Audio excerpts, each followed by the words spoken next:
నాకు తెలిసి అందరికీ తెలిసి ఉండవు. ఇవైతే మినప అప్పడాలంట మా సైడ్ చేస్తూ ఉంటారు.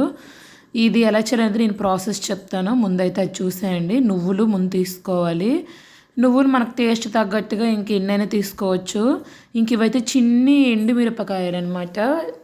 ఇది ఒక టైప్ ఆఫ్ మిరపకాయలు. అది లేకపోయినా కారమైన వేసుకోవచ్చు. ఇవైతే టేస్ట్ బాగుంటుంది ఈ మిరపకాయలు అయితే. తర్వాత కొంచెం ఇంగువ వేసుకున్నాకైతే కొంచెం వాము కూడా వేసుకోవాలి ఇందులో అయితే. ఎందుకంటే వాము కూడా వేసుకున్నారు మా అమ్మ అయితే. వాము టేస్ట్ బాగుంటుంది, హెల్త్కి కూడా చాలా మంచిది, అరుగుదల ఉంటాయి అందుకని. ఇదేందో బేకింగ్ సోడా కూడా వేస్తున్నారు వీళ్ళు, వద్దంటే వినరు వీళ్ళు అసలు. ఇంకా ఇదిగోండి, ఇదైతే మినపప్పు పిండి చేస్తారనమాట, ఆడిస్తారు పిండిని. ఇంకా పిండి కూడా యాడ్ చేసుకోవాలి. నేను పిండి వేసి తర్వాత అవన్నీ యాడ్ చేయొచ్చు, బట్ మీకు అర్థమవుతుంది కదా, నేను ముందు అవన్నీ వేసి తర్వాత పిండి యాడ్ చేశాను. ఇంక ఇదిగోండి, పిండి యాడ్ చేసుకున్నాక క్రిస్టల్ సాల్ట్ ఉంటుంది కదా, అదైతే వాటర్లో మిక్స్ చేసుకొని ఆ వాటర్ కొంచెం కొంచెంగా వేసుకుంటూ ఉన్నారు. సాల్ట్ కూడా యూజ్ చేసుకోవచ్చు, ఇలా కూడా యూజ్ చేయొచ్చు. అయితే ఒకేసారి వాటర్ మొత్తం వేసేయకూడదు, కొంచెం కొంచెంగా వేసుకొని మిక్స్ చేసుకోవాలి మొత్తం కూడా. ఇదిగోండి, బాగా కలిపేసుకోవాలి. ఇది అయితే కొంచెం ప్రాసెస్ కష్టమే, బట్ టేస్ట్ చాలా బాగుంటుంది. ఎప్పుడైనా సాంబార్ ఇలా చేసుకున్నప్పుడు కర్రీస్ అవసరం లేదు, ఈ ఫ్రై చేసుకొని కూడా తినొచ్చు.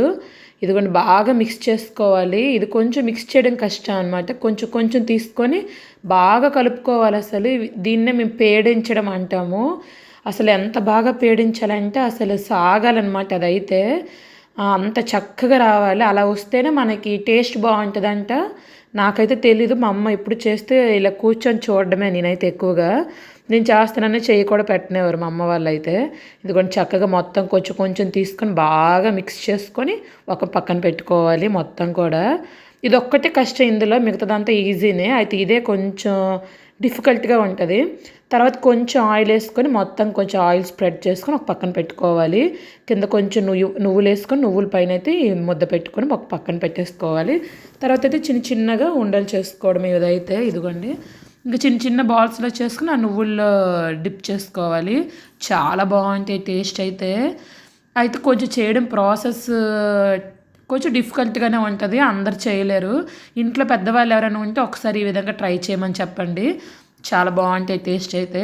ఇదిగోండి, ఒక్కటి తీసుకొని కొంచెం బియ్యం పిండి తీసుకొని బియ్యం పిండి అద్దేసుకుంటూ చేసుకోవాలి చక్కగా. అయితే తర్వాత ఇది ఎండక బియ్యం పిండి మనం ఒక పొడి క్లాత్తో తుడిచేస్తే మొత్తం రాలిపోతుంది, పెద్ద ప్రాబ్లం ఏమి ఉండదు. ఇదిగోండి, చక్కగా తిప్పి తిప్పి చేసుకోవాలి. అసలు మా అమ్మ ఫస్ట్ టైం నాకు ఇచ్చారు చేయమని. నేను ఎప్పుడు చేసినా సరే మిడిల్లో హోల్స్ పడిపోతూ ఉంటాయి, నీకు రాదు, నువ్వు చేయొద్దు, ఓన్లీ ఆరబెట్టుకో ఎండలో వెళ్ళి అని చెప్పేవాళ్ళు. ఈసారి ఎందుకని నా మీద నమ్మకం వచ్చింది అనుకుంటా, మా అమ్మకి అన్నీ చేయించింది ఆల్మోస్ట్. ఇంక నేనే చేసి ఆరబెడుతూ ఉన్నా. నేను అవి ఎండబెట్టి వచ్చేలోపు మా అమ్మ అయితే కొన్ని చేస్తూ ఉన్నారు.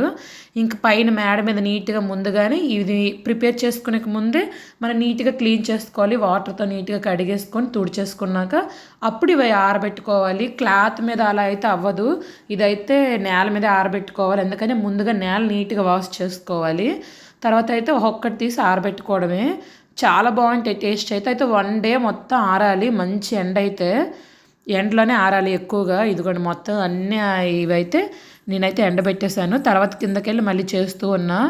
ఈసారి అయితే ఆల్మోస్ట్ నేనే చేశాను, మా అమ్మ కొన్ని చేస్తాను, నేనే ఎక్కువగా చేశాను ఇవైతే. ఇంక ఇదిగోండి, అన్నీ ఇంక ఆరబెట్టేసా కదా, ఈవినింగ్ అయితే ఇలా అవుతాయి అన్నమాట. కొంచెం 4 ఈ టైంకి అయితే ఇలా అయ్యాయి ఇవైతే. చూడండి, ఇలా ఎండిపోయి బాగా.